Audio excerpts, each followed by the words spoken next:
OK， 好。要快有路线。Hello。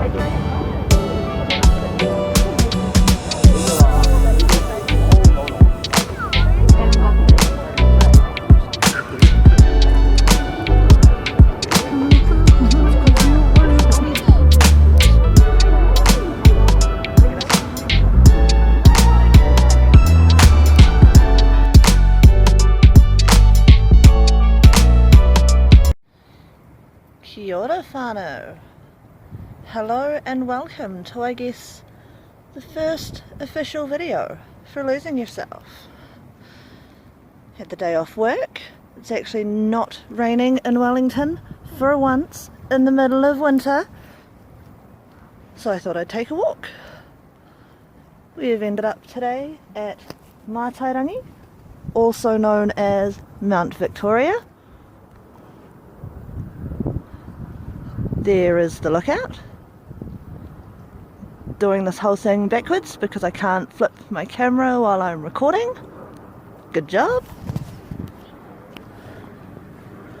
So, it is cold, it is windy. Oh, I think I need to put my beanie back on. It is freezing. My head, it's freshly shaved it this morning, so yeah, back in a minute. So, now that we've got the camera back around the right way, let's go to the top, shall we? Stairs, stairs, stairs, all the stairs. So Google Maps told me it would take about 40 minutes to get here from my house, walking up the Southern Walkway. My phone told me it took me just under half an hour, so, you know, let's get that extra couple of minutes and get those stairs in.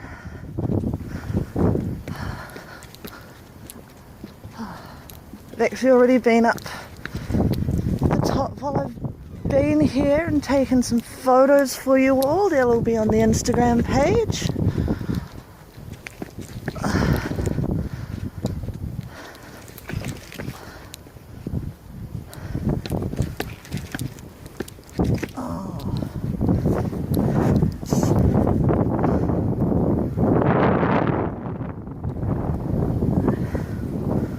Higher and higher we go.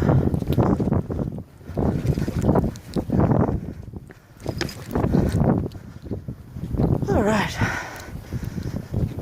Some random people, that's all good. Just ignore them.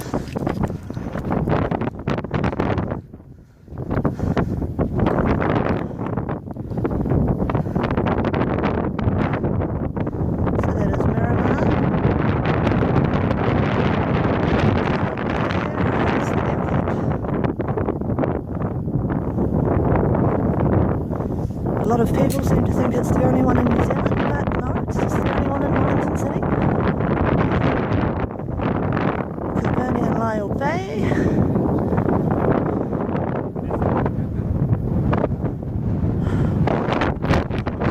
Up over into the southern suburbs.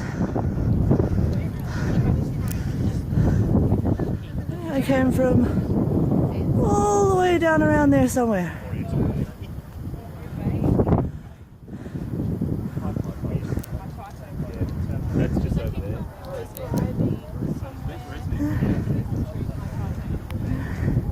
That big circle grass patch that you can see, that is, sorry I'm naked, that is the Basin Reserve. It's a local cricket ground. And then the shot that everybody sees absolutely everywhere. So the motorway is there, you can see the, so that's the only way you can get in and out. Yeah, that goes out to like Lower Heart, but all that there. Sorry about the glare coming off of the water. Days Bay. So that's not hut there. No, the hut's further up. Apparently late afternoon is the wrong time of the day to come up here if you want shots of the water.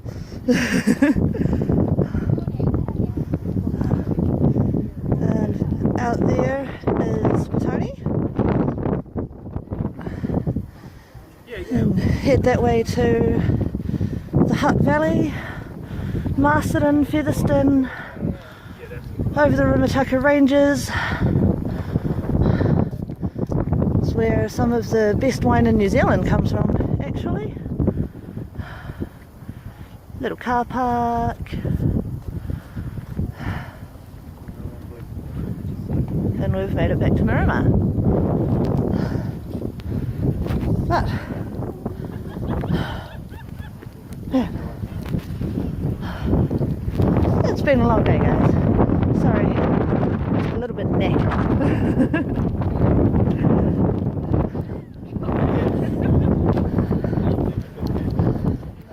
The cool thing is that you don't need to stay on the platform. You can actually come around the edge of it.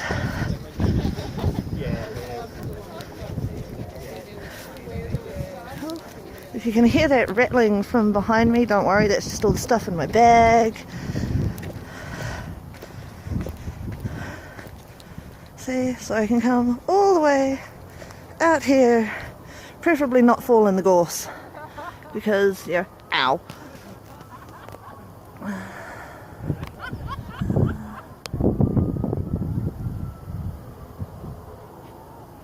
So that, see, we're back out at Tony, around to Days Bay in Eastbourne. I can hear a fire truck in the background. I have no idea if my video is picking that up or not.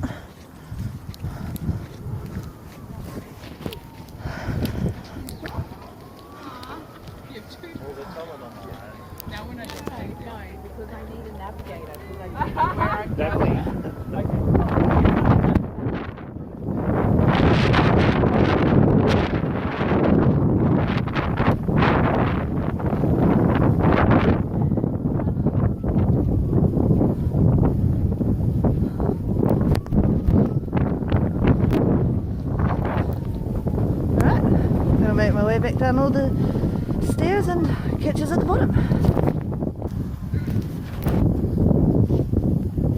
Not to forget the cannon, of course. I skipped it on the way up because there were people here taking photos and, you know, let them do their own thing. From 1877 for 23 years. This was used to keep the time. You can always pause the video if you want to read that, but there we go. So we are back down at the main landing where we started.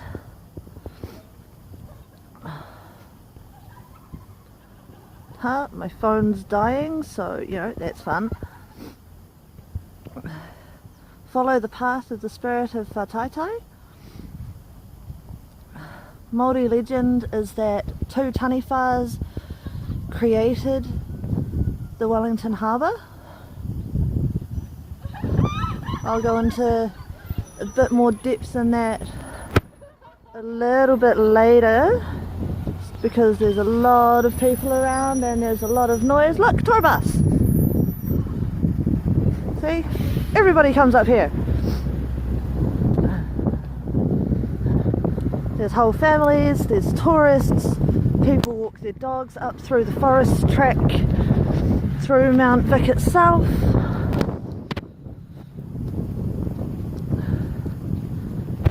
And then this thing, over here,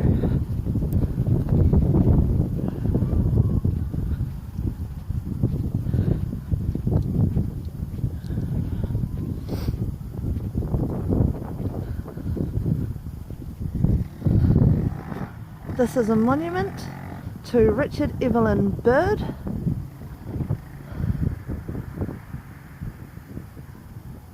If you recognise his name, you will know that he was the person who wrote, here we are,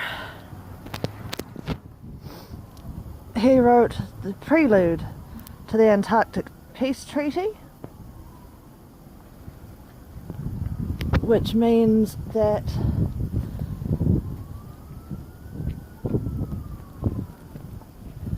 no nuclear explosions, no disposal of radioactive waste in Antarctica. And that is in 1859, let's try that again, 1959, that was signed by 12 different countries. I will do some research and see if anyone else has updated that.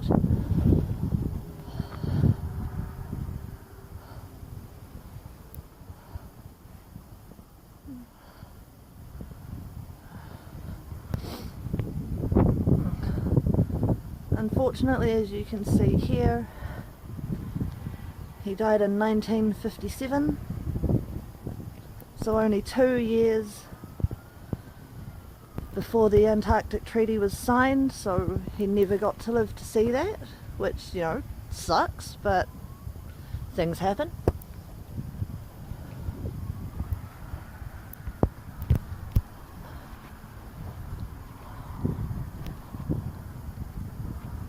So that you all know,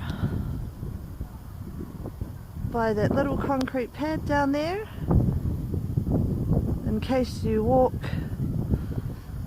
up and you've drunken too much water, you don't need to worry about going bush.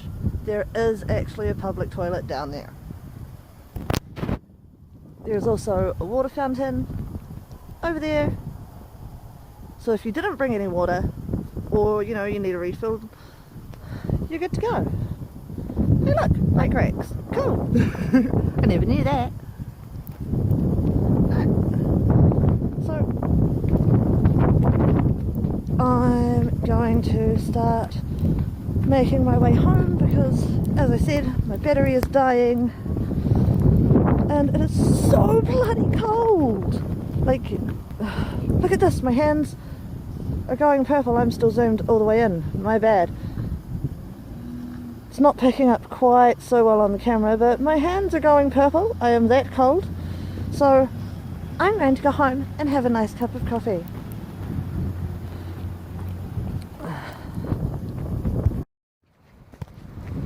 Thank you guys for joining me today on Matairangi, Mount Vic, here in Wellington, New Zealand.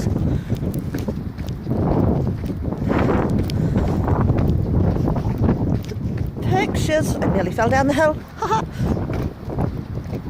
The pictures will be up on Instagram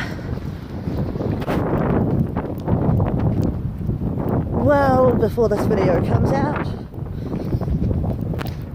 So come and check it out at Losing Yourself In. Don't forget those underscore thingies in between all the words. I will try and get it put up on the screen for you somewhere. That's the hill that I nearly just fell down. Be careful when it's wet. Cool. Now I'm going to plug my music back in and make my way home.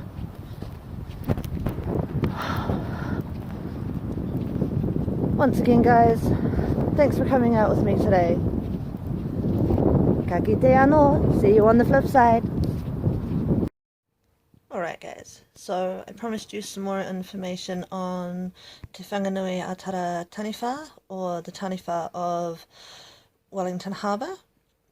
So a quick brief about Taniwha, because I know a lot of people will have no idea what I'm talking about.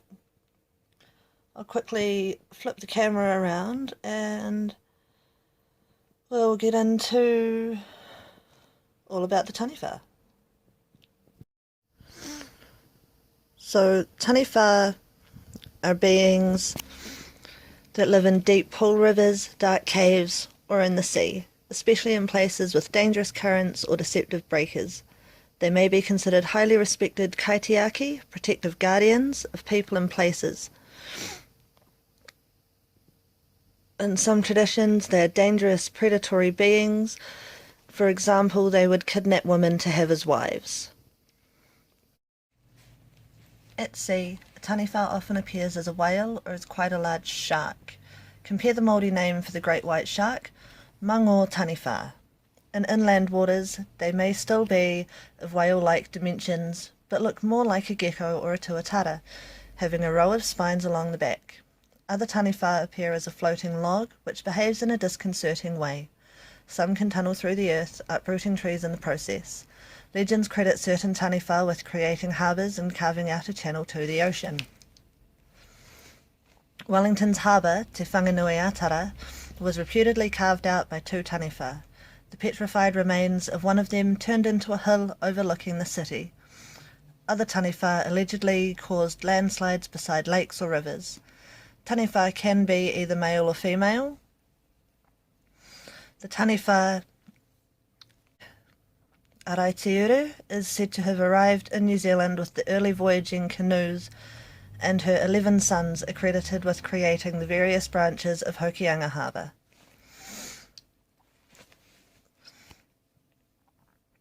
So basically Taniwha are protectors. They are elemental beings that protect, show them some respect, and they'll look after you in the water, walking along their spine, as I did earlier this afternoon going up Mount Vic. So if you come to New Zealand at any point, you can find stories about Taniwha everywhere. So this is from New Zealand's Ministry of Education website. Ngāke and Whaitaitai. Let's try that again. Ngāke and Whaitaitai, the Taniwha of Wellington Harbour. Ngāke and Whaitaitai had a great life in their special lake, with all the time in the world to do as they pleased. Ngāke was a Taniwha with lots of energy. He liked to race around the shores, chasing fish and eels, and leaping after birds that came too close. Whaitaitai was the opposite. He preferred to laze on the lake's shores, sunbathing and dreaming Taniwha dreams. Wellington Harbour was a lake cut off from the sea, and abundant in freshwater fish and native bird life. Ngāke and Whaitaitai lived here in the lake at the head of the fish of Maui, Te Ika a Maui.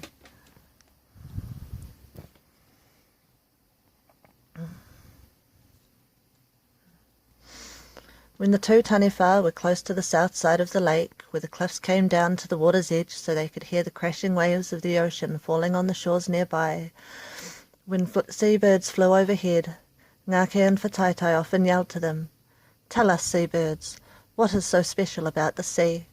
And the birds would always reply, "The sea is deep, it's vast, it's wide, it's where many different fishes hide. The sea is the home of Tangaroa, of Hine Moana, and many others."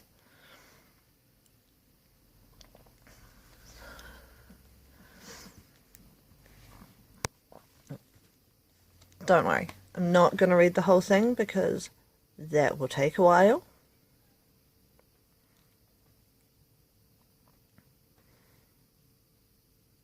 As the years went by, the two Taniwha grew bigger, and the boundaries of their lake seemed to grow smaller. Ngāke was adamant he had outgrown his home, and soon convinced Whaitaitai that they both needed to break free from the lake that imprisoned them. One summer morning, when Whaitaitai was enjoying the morning sunshine to the north end of the lake, Ngāke began circling around at high speeds, yelling, "Today is the day that I will break free of this lake and swim in the endless sea." Whaitaitai began to be excited at Ngāke's suggestion. Ngāke crossed to the north side of the lake and curled his tail into a huge spring shape. With a mighty roar, Ngāke was thrust across the lake, up over the shore, and smashed into the cliff face. He hit the cliffs with such force that he shattered them into huge chunks of rock and earth, effectively creating a pathway through effectively creating a pathway through to Te Moana Orokawa, the Cook Strait. Ngake, cut and bruised, slipped into the sea, finally free to explore as he had dreamed. Whakaitai was shocked at the devastation caused, but also glad that his brother had safely made it to the other side. He knew he would have to follow. He retreated from the north side of the lake to wind his tail into a spring as he had seen his brother do. He said a prayer? Okay. He said a prayer to the Taniwha gods, then let his tail go.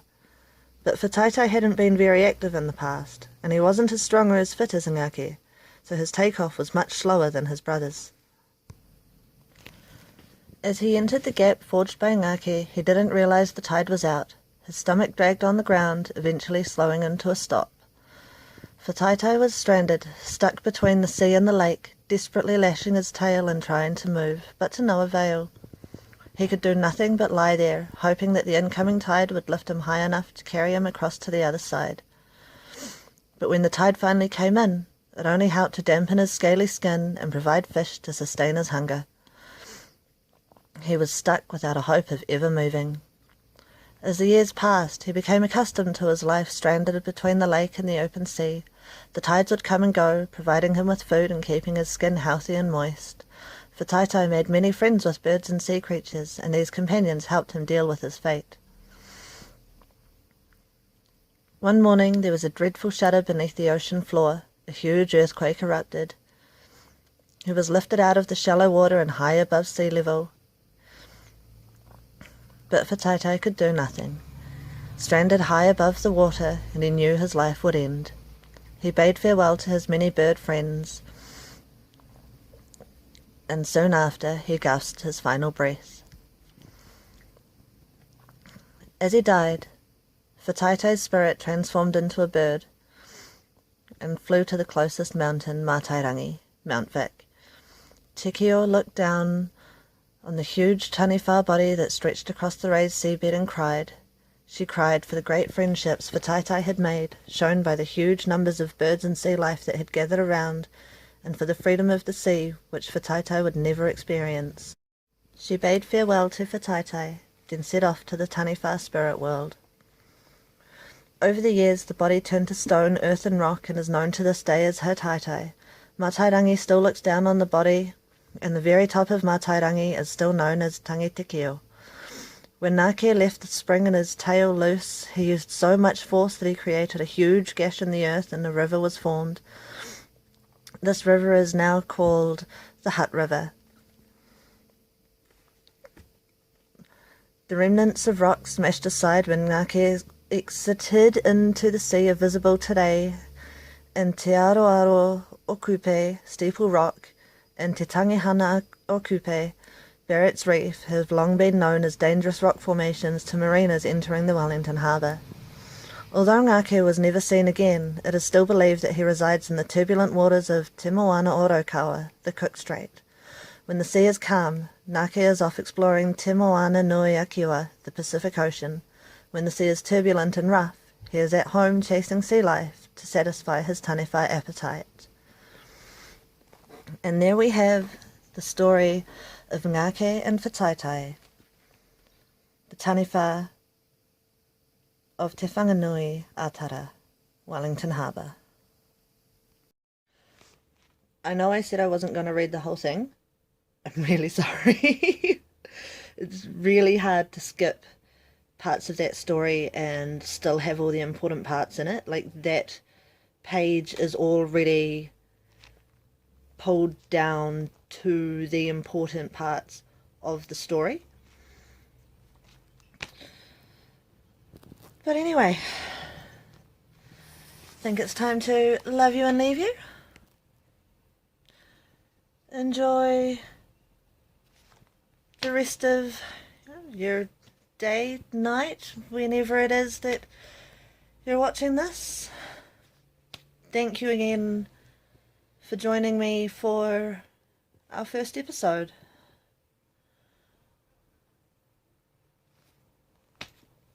Guess that's it for tonight.